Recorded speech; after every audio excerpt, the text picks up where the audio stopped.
Hello, I'm Anna Carver, and with the changes due to take place in the civil service pension arrangements from the 1st of April 2015, I'm here with Adrian Dottridge from the Cabinet Office to find out more. So Adrian, could you start by telling us about your role in all of this? Yes, Anna. I head up the Civil Service Workforce Reform team at the Cabinet Office, the team that's responsible for managing the civil service pension arrangements. As all of the participating employers will be well aware, a new pension scheme, Alpha, will be introduced on the 1st of April 2015, and I'm responsible for ensuring the changes are delivered. Successful delivery depends on employers making changes to their payroll systems, interface and business processes before this date. Why is that important? Employers will need to be ready to put members into the right scheme at the right time. Employers also need to be ready to play their part in the administration of Alpha going forward. I know many employers are well advanced in their planning and delivery of these changes, so first of all I'd like to thank them for their cooperation and efforts so far. I am aware though that some employers are unfortunately not quite so well advanced. If this is the case, and with the go-live date fast approaching, they need to take urgent action to ensure they are ready in time. Help and support is available from the 2015 programme being run by Cabinet Office and MyCSP. However, each employer is individually accountable for ensuring they have implemented the changes in time. These changes are very important.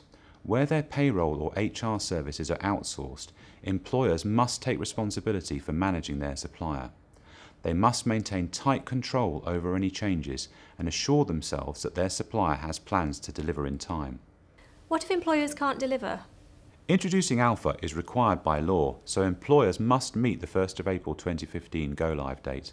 Compliance with the changes is mandatory, and whilst we can offer help and support, the majority of the actions involved are theirs. So what will happen, Adrian, if employers don't implement the changes in time? If the changes aren't implemented, then the scheme can't administer the members' pension benefits accurately. There could also be serious financial implications for employers and their staff, as well as possible reputational damage to the HR function and government more generally.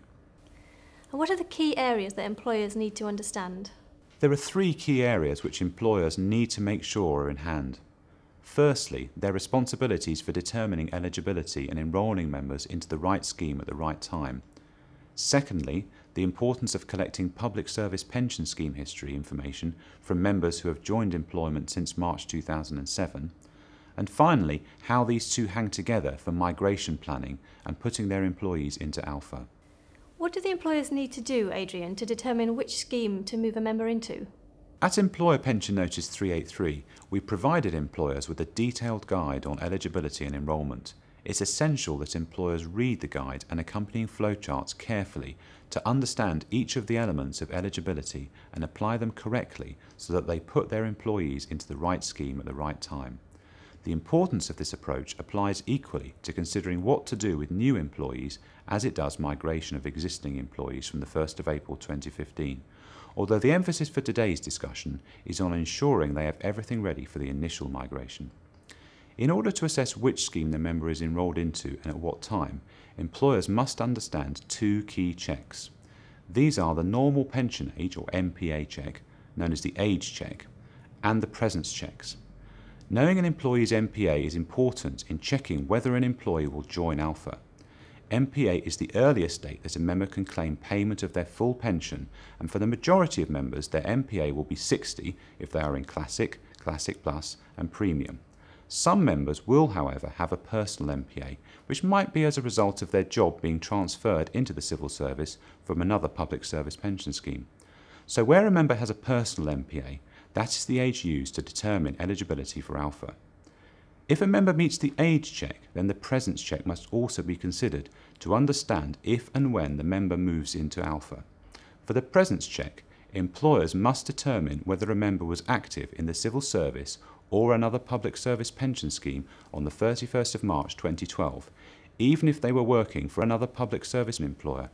I won't go into any more detail here on the presence checks, but it is really important that employers read and understand EPN 383, 397 and 410 to find out more information. Adrian, can you take us through how the rules will apply to members?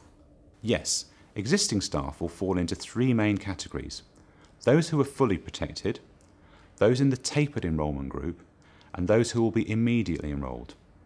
Fully protected employees would have had 10 years or less to go to their MPA or personal MPA on the 1st of April 2012 and satisfied the presence checks. Fully protected employees will not move into Alpha. If the member doesn't meet the presence checks, they will be enrolled into Alpha on the 1st of April 2015. Employees who fall into an exceptions group will also not be moved into Alpha unless their circumstances change. Now, these include partnership members, people employed locally overseas, people whose contract prevents membership of the PCSPS, and people waiting for an ill health retirement decision. They will only go into Alpha if their application fails.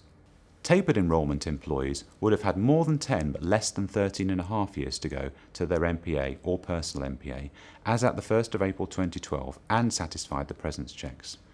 Any such employees who are active for at least one day between the 15th of August and the 30th of September 2014 were given a choice to move into Alpha on the 1st of April 2015 or at their tapered enrolment end date. So will everyone else move into Alpha from day one?